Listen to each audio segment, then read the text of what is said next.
शरीर का श्रृंगार, शरीर की शोभा, शरीर को सुख आराम देने की भावना वाला कभी ब्रह्मचारी नहीं हो सकता। बहुत सावधानी की जरूरत है और व्यायाम अत्यंत आवश्यक है। वीर साहसी बनकर आगे बढ़ के ईश्वर भाई वो तेरे सामने घुटने टेक दे, तब तो मनुष्य जीवन सार्थक है। बोले हमसे प्यार नहीं करते, रेल के आगे कर दे, क्या उससे तेरे गुलाम नहीं? अरे वो प्यार नहीं करता, ऐसे चल कि तुझे खुद संसार प्यार करने लगे, खुद संसार झुकने लगे तेरे आगे। मरना है तो ऐसा मर के अमर हो जा। मरने जैसा दुख सहना चाहता ना, लगा ले रोटी और 2 रोटी मांग के खाओ, रात दिन भजन कर, देख पूरे विश्व को हिला न दे, पूरे विश्व को झुकाने की ताकत आ जाएगी। तू भगवान का अंश है और किस तरह से अपने शरीर को नष्ट कर रहा है। परमानंद भगवान के चरणों का आनंद लेने वाले मनबुद्ध के द्वारों की तरफ झांकते भी नहीं है, रमन के समान त्याग देते हैं। आप क्या समझते हैं? उल्टी के समान त्याग देते हैं। क्या है? चमड़ी का केवल ऊपर से लगा हुआ, नहीं तो है क्या? यही मूत्राश्रय, मलाशय, मूत्र मल के द्वार और कौन सी महान निधि है। सच्चिदानंद भगवान में चित्त जोड़ने वाला मलमूत्र के द्वारों में बिकेगा, मलमूत्र के द्वारों में बिकने वाले का मतलब सच्चिदानंद से जुड़ा नहीं है। जो ब्रह्मचर्य रहता है उसे शरीर बल, मनोबल, बुद्धि बल, वचन बल, ये सब जागृत हो जाते हैं। वचन बल जो बोला वही लागू हो गया, जबरदस्ती आपको मानना पड़ेगा।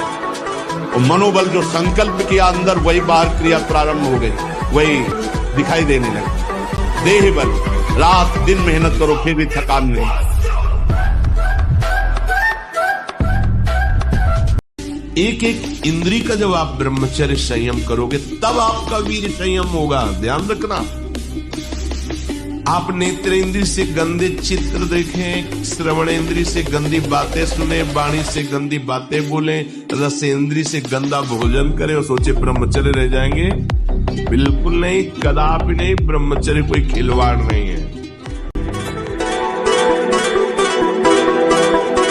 हमारे जितने भी अंग हैं, जो प्रधान अंग हैं, इनको जब वो पहुंचेगा नहीं ना, तो ये सब देखो, गाड़ी में न डालो पेट्रोल तो खराब हो जाएगी। और इसके बाद आप अच्छे अच्छे पदार्थ पाओगे तो लीवर में उतनी सामर्थ्य नहीं रहेगी, वो पचाना बंद कर देगा, आपकी बहुत हानि हो जाएगी।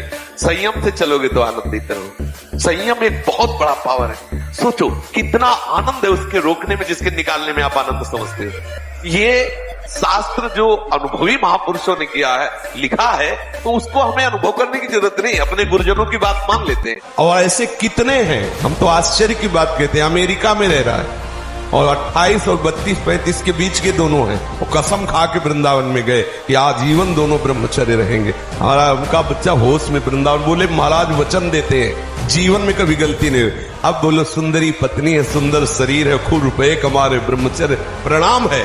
साधक होकर के भी गंदे आचरणों की वृत्ति बनी रहती, वो गृहस्थी होकर के भी संत की तरह रह रहे, प्रणाम है ऐसे सदगृहस्थ। देखो कोई अवस्था, बूढ़ा थोड़ी जवान है, कह रहा मैं ऐसी आकांक्षा करता हूं, तो ये नहीं कर रहा, ठाकुर जी से कराना चाहते। प्रणाम है बच्चा तुम्हारे भाव को।